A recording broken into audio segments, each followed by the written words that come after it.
All right, Shalom. First and foremost, I want to give all praise, glory, and honor to Yahweh, Ba'ashem, Yahweh Shai, Ba'ashem, HaRakah, Kodash, Barakathum.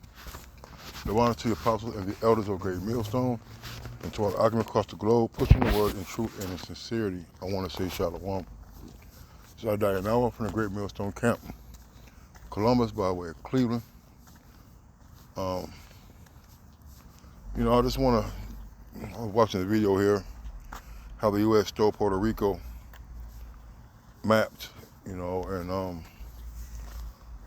it just brought some scriptures to mind about how Esau covers lands and fields and destroys a man and a heritage, and this is nothing new. It's all recorded history, and we can't ignore how Esau went across the globe raping and pillaging and defrauding the tribes, man.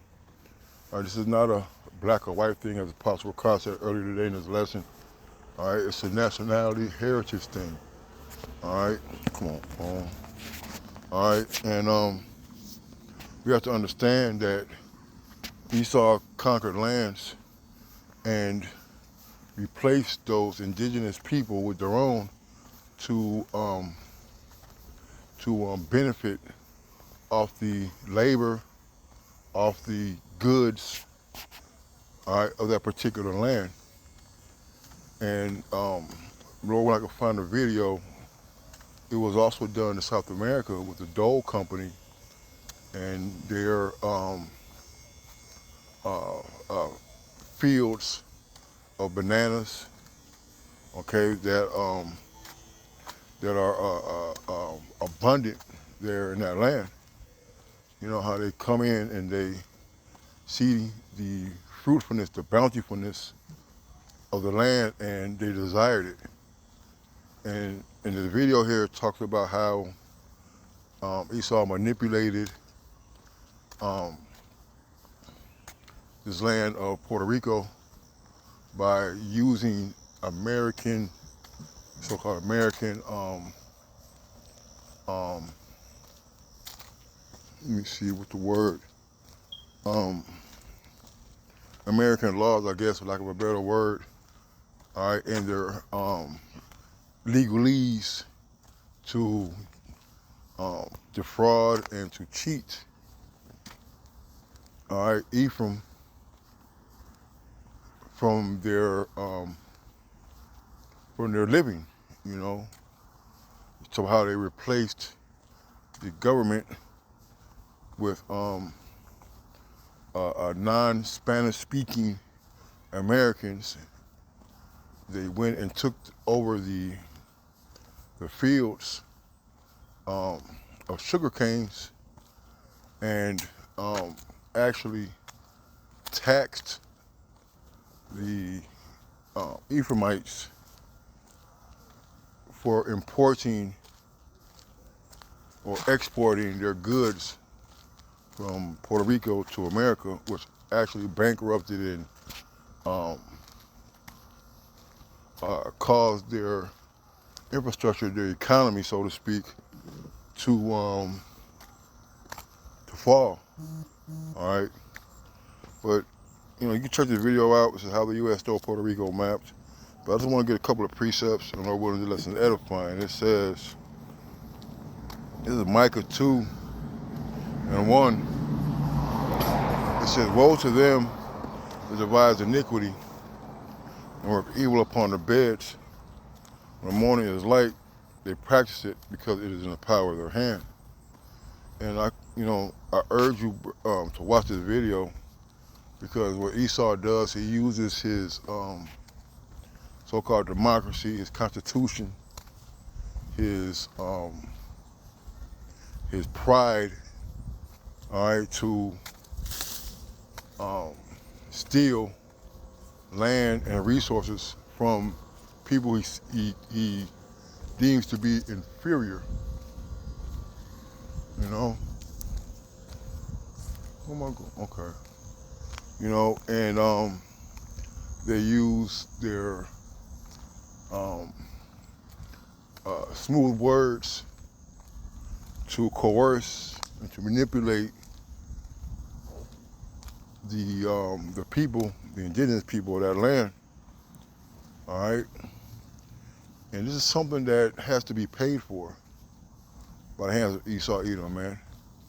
All right, because what this does, it snatches away the heritage, the customs of those people. You know, verse 2 is the point. And they covered fields and take them by violence, and houses and take them away. So they oppress a man and his house, even a man and his heritage. In this video, it talks about how they replaced the Spanish-speaking government with English-speaking colonials, right, which are Americans. And therefore there was a lack of respect given to the indigenous people, Ephraim, all right, and it deemed them to be less less than a person. Just like we here in America were deemed 3/5 of a man. Well, when they go to the other lands, they view them the same way, which allows Esau to come in and to make an imprint, an impact, a negative impact on the people of that place, man. All right. Now we know that, you know, they've gone to these places, you know, Haiti and the Dominican and South America. These lands are very fruitful and bountiful, and they have desired to have what the other nations have, you know, which is a fruitful land of plenty of resources that enable that place to survive and thrive. And before Esau comes to these places, the people were getting along great. They didn't have to have the outside world, so to speak, intervene to so-called make their living conditions better. Okay? So when Esau enters these places, man, he implements his own way of life. He implements his democracy, implements white Jesus. He implements the menacing destruction of that land, man. You know, deforestation. They come in and they take over the fields and make the indigenous people to work for wages that are far below the standard of living that one would be able to maintain a healthy way of living, man. Okay? To the point to where the people are no longer holding on to their customs, they're no longer holding on to their ways of life, because the way of life and their customs cannot be maintained with the infiltration of Esau Edom and its policies and its conduct. Okay? Let's get this.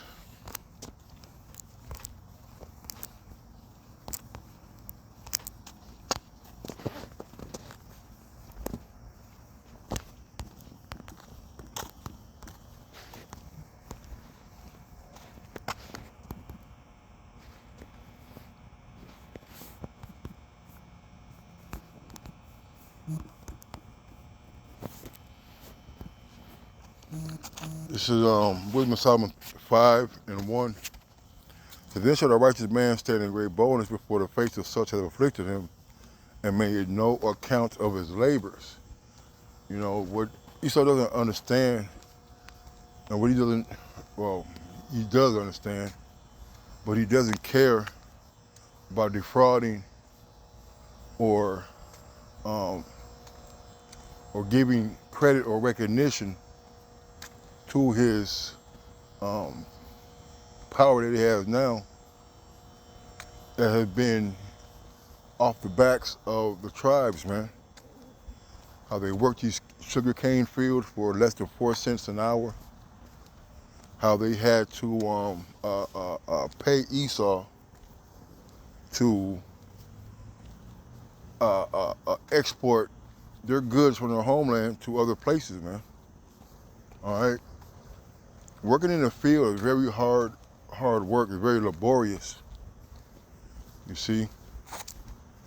And when you work hard for something and it's taken away and you're being exploited, your people become demoralized. They become broken. And that is what Esau wants. He wants you demoralized. He wants you broken. He wants you subservient. He wants you to be dependent on him for your lifestyle and for your way of living. Okay?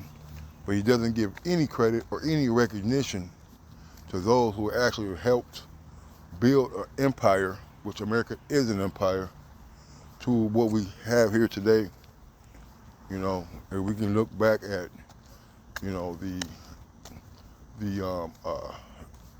implementation of chattel slavery here and how we built houses and created this land here to be what it is today. You know, you didn't think about the inventions and the positive impact that the tribes have had on this place, man. Okay, because without the Israelites, which are the 12 tribes of Native Americans, Latinos, and Negroes, which are spread across the world, because we were spread it, you know, scattered abroad. Okay, he refused to acknowledge that without the tribes, the world will be far less productive, far less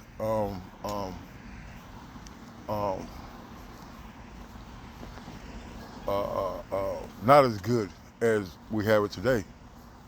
All right, the impact of the tribes is global. All right, because of the bountifulness, the plentifulness of the land in which the Lord has scattered Jake. All right, even here in America, the Native Americans had pure drinking water. All right, they didn't have this pollution and the defiled defiled land that they have today, man. All right, you know, what do you call it? The crops that Dad planted were yielding much more than they yield today because they kept the land Sabbath. They kept the laws of the Lord concerning how to till the land and to give her rest. All right. Let me see. Defrauding his neighbor. Come on, let's get this.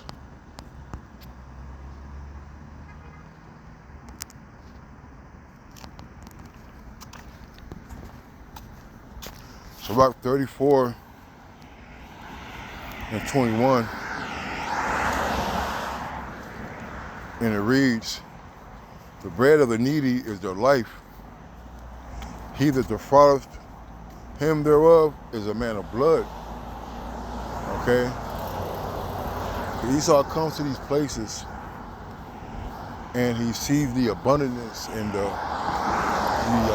his eyes light up with, you know, like on a cartoon when, you know, they're about to, they have some money or see some money, their eyes get big and the dollar signs in their eyes. That's what Esau does, man. He sees these so-called savages and these less than people. They view them as nothing. All right, I'm not gonna get it, but William Summers says that which is feeble is found to be nothing worth. All right, and that's what Esau's mindset is. His mindset is conquering. Anything that is able to be conquered is not fit to rule or to have plenteous or goodliness of goods, you know? And he takes away the livelihood, he takes away the infrastructure that has been set up by said indigenous people of those lands. So, as you know, you can have, for example, i.e., right? You could have sugar canes, right? You know what a pound of sugar costs, you know, let's say $2, right? Well, he'll pay those people who are mining these things or processing these or harvesting these goods and pay them pennies on the dollar, just as he does today. You know, he's not going to pay you what you're worth. All right, so therefore your standard of living, the things you're able to buy or that you were able to buy are not, is no longer in existence, okay? So he that taketh away his neighbor's living slayeth him, and he that defraudeth the labor of his hire is a bloodshedder, man. All right, and that's what Esau does. He's taken away the living of these people.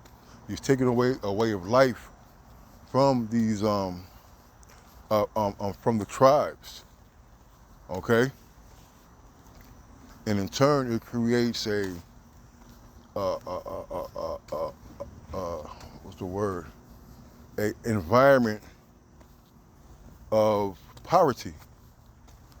Because without you getting full value for your goods, you're no longer to maintain a way of life that is needed for the furthering, for the benefit of that particular area, man. Okay? When he does these things, you see the deterioration of the moral values of what that country once held. Okay? Because let's not forget that just because these tribes are speaking another language or they live somewhere else does not mean they're the less of a people. And Esau is a master. He is a harbinger of death, man. Okay? 'Cause at the end of the day, he does these things because he feels, well, earth is given hand to the wicked, first of all, it's all the Lord. But he does these things from his pride, his greed, his jealousy, his envy of what the tribes have, man. And he wants nothing but to keep his foot on the neck of the tribes by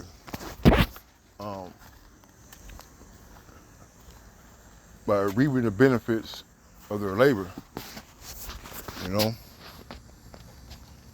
So with that, I want to say call halal, you have us now shy. Don't want to see possible elder great millstone. Till next time, shalom and a Bible ball.